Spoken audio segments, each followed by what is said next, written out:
I'm going to speak to you on management of microkeratome-induced complications.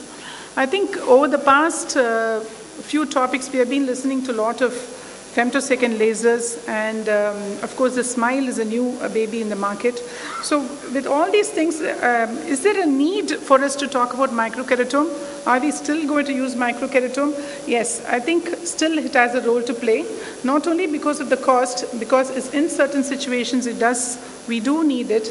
And I'm going to just go over the different complications and how to manage them. So I'm broadly dividing them into intraoperative and postoperative complications. The some of the important things that you have to remember is to drape very carefully. As you can see here, the microkeratome has got stuck in the eyelash, and the surgeon is finding it difficult to reverse it. And what happens in this stage is that you will get either an incomplete flap, or probably you might land up with striations on the bed, as you can see here, which can lead to problems later on. So this is again another video which shows that the microkeratome has got stuck. The important thing is to drape the eye very carefully, not only for a sterility purpose, but also to give enough space for the microkeratome to sit. And other causes which can result in an incomplete flap are loss of suction, an electrical failure which I have come across, a blockage of the foot pedal. You can just have a merosal spudge in the foot pedal, you'll be pressing several times, it won't move further. Suddenly your assistant can release the vacuum. There are different models of microkeratome. Some of them have the suction ring separately. You have a defective blade. There are people who use blades repeatedly. Please don't do that, not worth it.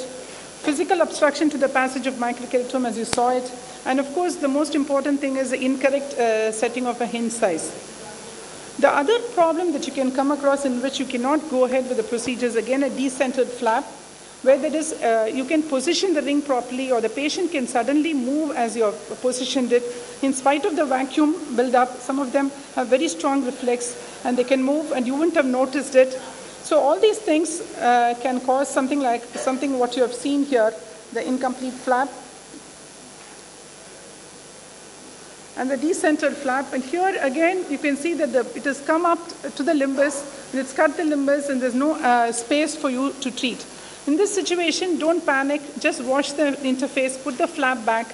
Personally, I would just do, after 3 months, I will not recut these patients, I will just do a surface procedure, because that is a better procedure than going ahead and cutting and probably having small slivers of tissue. Of course, the opinion might differ from the panelist.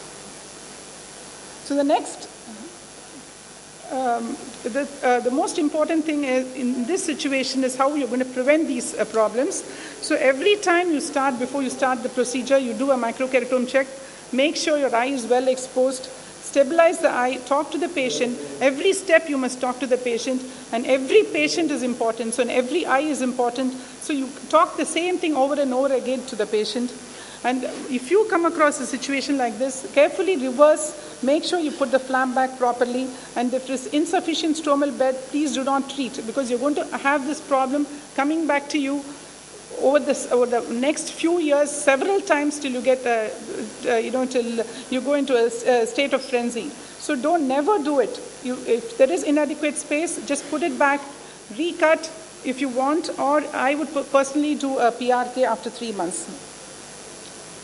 Free cap, this is a very easily avoidable situation, and you must anticipate it, particularly when you have a large cornea which is greater than 14 millimeters. When you look at a cornea which is very big, you must anticipate it. Very flat corneas, less than 41 diopters, again you must anticipate it. So when you anticipate, you have to make a hinge which is larger than what you would normally do to prevent a free cap. But there are situations in which you cannot avoid. For example, a beginning surgeon might take a long time to lift the flap. I've seen it happen in front of my eyes, and the flap got stuck in the instrument. And he tried to keep on lifting it, it just tore and came along with his spatula.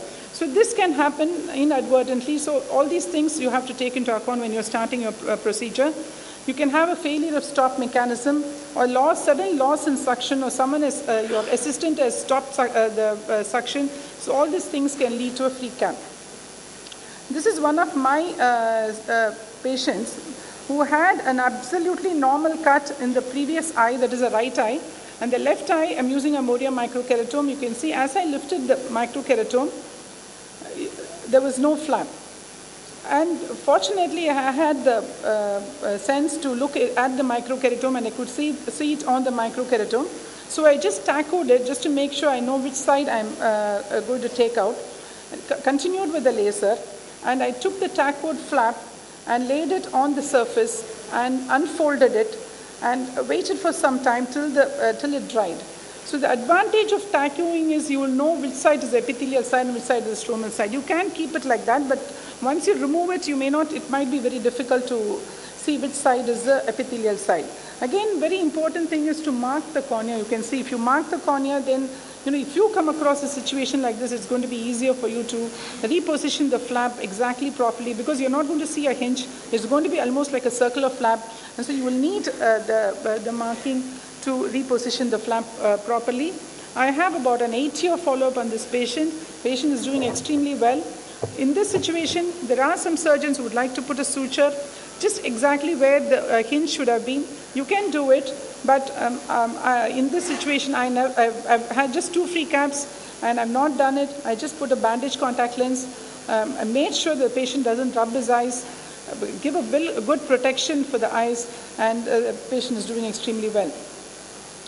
A flap buttonhole is again a problem. You have to look at the other end of the spectrum, and the cornea is very steep, very small corneas. Cornea steeper than 48 diopters. This is again a borrowed video. You can see this is just an epithelium which has been cut. So ideally what could have been done is you could have just removed the epithelium and continued with the PRK. But I think in this situation the surgeon has put back this thing. But this is actually a buttonhole. So buttonhole is a major problem. Whereas a free cap is a problem which is easily manageable. Buttonhole is a problem because you're going to have a lot of, it is right in the center in the visual axis. Chance of epithelial ingrowth is very high. So you have to make sure that you put back the flap properly, put a bandage contact lens, and just keep your fingers crossed. Hope that there is no epithelial ingrowth.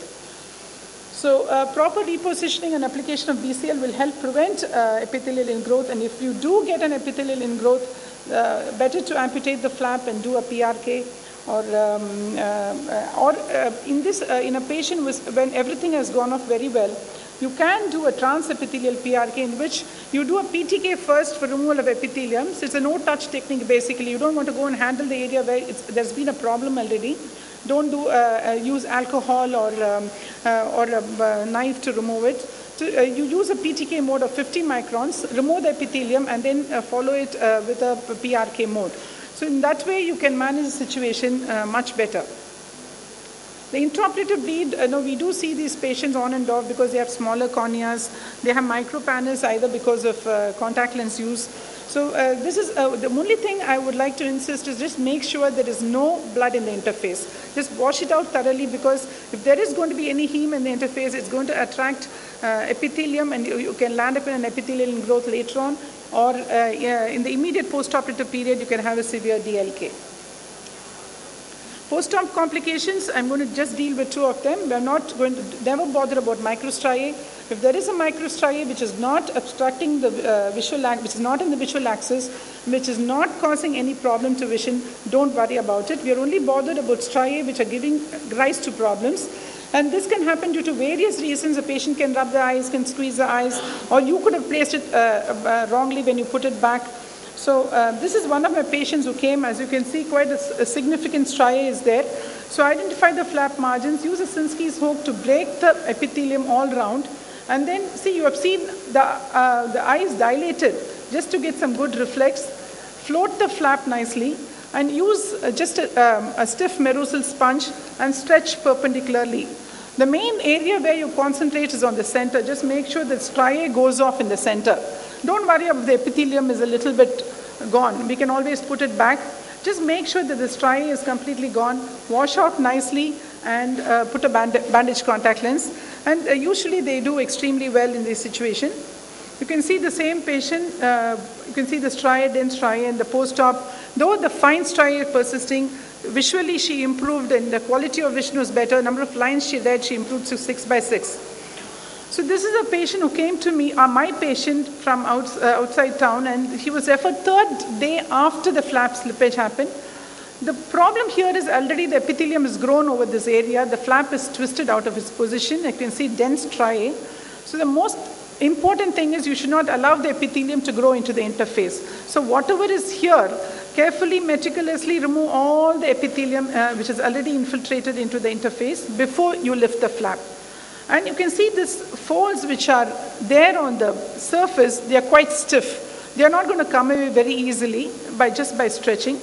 And other important thing is, particularly when you're doing a microkeratome, because the chance of epithelial ingrowth is very high in these patients, you have to remove about 2 millimeters of epithelium all round so that you buy some time. So the flap sticks before the epithelium gets into the gutter. So now I'm trying to replace the flap, and you can see it's very stiff. So the best thing would be to remove the epithelium in this situation completely, almost 360 degrees I've removed the epithelium, and do the same stretching technique. Once you stretch both ways, just remove all the striae, mainly in the center, float the flap, completely wash out the interface, make sure there is no epithelium in the interface. You can use 20% alcohol because that devitalizes the epithelium. That's one way you can get rid of it. And in this situation, I did put some sutures because the flap was thin, and I put 11-0 nylon sutures and 1-10-0 nylon sutures, as you will be seeing, and followed it up with a bandage contact lens. The patient has been coming to me for nearly about 6 years now and is doing extremely well. He was from the US. Fortunately, he stayed back. So you can still see this is about 2 weeks post-op. You can see the 10-0 nylon suture. And the patient did extremely well. And today, he doesn't even remember which eye had the problem. So ingrowth is again a major problem, and very important thing when you're doing lifting the flap to remove the ingrowth, make sure that you remove it not only from the surface but also from underneath the flap. That is very important. There are various measures you can use to prevent the epithelial ingrowth from recurring. There are people who will use mitomycin C. I prefer to use 20% alcohol. You can put lot of stitches all around to prevent the epithelium from growing back. Remove a little bit of epithelium around the sides, because sometimes when you do an epithelial ingrowth removal, they come back with a vengeance, and they are much more aggressive. So it's very important that when you do it the first time, you take care of it very well. Just make sure you don't have any regression, and you must take off the epithelium from the flap also. So with this, I would like to summarize saying that prevention is always better than cure. Make sure you understand the microkeratome well. Make sure you understand your patient's eye very well, and do a thorough check every time. Make modifications in your procedure if required. And perhaps the most important thing that we owe to our patients is that every eye and every patient is important, and you form a routine in the operation theater along with your team to make sure that you follow all the mandatory safety checks to give the best possible success to the patient. Thank you.